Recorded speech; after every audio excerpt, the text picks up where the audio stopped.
প্রিয় দর্শক, এই মুহূর্তে অবস্থান করতেছি বাংলাদেশের ভিতরে। রাশিয়ান যে মার্কেট আছে বাংলাদেশের মধ্যে, এখানকার দোকানপাট যা কিছু আছে সবকিছু রাশিয়ান লেখা হয়। আর এখানকার যে জিনিসপত্র আছে সবকিছুই রাশিয়ান যারা আছে তাদের জন্য এখানে রাখা হয়, তারা এখান থেকে ক্রয় করে নিয়ে যায়। গ্রিন সিটি মার্কেটে আসার পরে এক ভাইয়ের সাথে দেখা, ভাইয়ের সাথে কথা বলবো যে রাশিয়ান যারা আছে তাদের সাথে কিভাবে বিক্রি করা হয়, তাদের সাথে কিভাবে আমাদের বাঙালি মানুষ রাশিয়ান ভাবে কথা বলে, এই অভিজ্ঞতাটা ভাইয়ের কাছ থেকে নিব।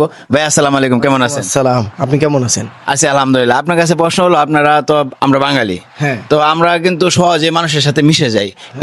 এটার কিন্তু বাস্তবতা প্রমাণ হলো আমাদের এই এক টুকরো রাশিয়ান বাংলাদেশের ভিতরে। হ্যাঁ। তো আপনারা কিভাবে তাদের সাথে কথা বলেন আর কই জিনিস বিক্রি করেন? আমাদের কাছে রাশিয়ান আসে, জিজ্ঞাসা করে আমার গেঞ্জি, যা বলা হয় ফুটবল কা, এভাবে বললে আমরা বুঝতে পারি যে হ্যাঁ ও গেঞ্জি যাচ্ছে। আমরা গেঞ্জি দিই। রুবাসকা মানে আপনার হলো শার্ট। প্রথমে কিভাবে কথা বলেন, মানে কিভাবে জিজ্ঞাসা করেন? আমরা জিজ্ঞাসা করি ওকে যে বন্ধু পিবে তুমি কেমন আছো, ঠিক আছে? ও বলে হ্যাঁ, ওর ভাষায় বলতেছে আমি ভালো আছি। তারপরে বলবে যে আমার ফুটবল কা লাগবে, রুবাসকা, স্তানি, প্যান্ট, শার্ট এগুলা লাগবে, এভাবে বলতে আস্তে আস্তে আমরা তারা কি আপনাদের সাথে কোনো সময় কেনাকাটা করতে এসে মজা করে না, দামাদামি করে না? অবশ্যই অবশ্যই দাম দর তো সবসময় করে। মজাটা কিভাবে করে? আমাদের সাথে ইয়ার কি মানে বলবে যে আমি যোগ মানে ইয়ার কি বলি, ওরা মানে একটা দাম এটার 500 টাকা, ও বলবে না এটা 300 টাকা। 300 টাকা কিভাবে বলে? 30 টাকা মানে হ্যাঁ 30 টাকা, এটা 300 টাকা, এভাবে বলবে। আমরা বলি, না নিয়ে এটা স্মল প্রাইস।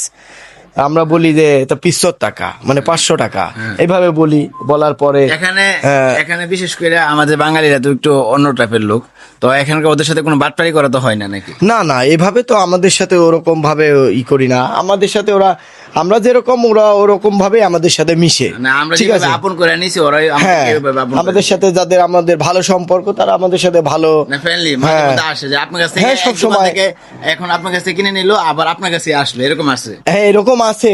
আর ওদের হলো যার যেখানে ভাল লাগে সেখানে কিনে। আর আমাদের যারা পরিচিত আছে, একদম পরিচিত ঘনিষ্ঠ, ওরা আমাদের কাছে আসবেই। মানে সপ্তাহে একদিন ছুটির পরে আসবে, দেখা করবে, কথা বলবে, তারপর এসে নিবে, যে কোনো একটা জিনিস নিবে, ঠিক আছে? তো অসংখ্য ধন্যবাদ আপনাকে। এই যে দর্শক, এটাই আমাদের প্রমাণ যে আমাদের বাঙালি মানুষ আন্তরিক এবং মানবতার জন্য কাজ করে, একজন আরেকজনকে সহজে বিশ্বাস করে এবং আপন করে নেয়। এটাই আমাদের বাংলাদেশের একমাত্র অস্ত্র, যা আমাদের বাপার অনেক অস্ত্র নাই, বড় বড় কোনো অস্ত্র নাই, কিন্তু আমাদের কাছে একটা অস্ত্র আছে, সেটা হলো ভালোবাসা। আমরা মানুষকে ভালোবাসা দিয়ে পুরো পৃথিবী জয় করবো। তেমনিভাবে আমাদের বাংলাদেশের ভিতরে একটুকু রাশিয়া আছে, যারা আমাদের বাংলাদেশের জন্য কাজ করতেছে। রূপপুর পারমাণবিক বিদ্যুৎ কেন্দ্র, ওনাদের কারণে আমাদের বাংলাদেশটা আরো আগে সামনের দিকে এগিয়ে যাচ্ছে। তো যারা আমার এই ভিডিওটা দেখতে আসেন, আপনাদের কাছে বাংলাদেশের ভিতরে একটুকু রাশিয়া কেমন লাগতেছে এই মার্কেটটি, আপনাদের অবশ্যই কমেন্টে জানাবেন। আর সবাই ভালো থাকবেন, সুস্থ থাকবেন, আমার জন্য দোয়া করবেন। আল্লাহ হাফেজ।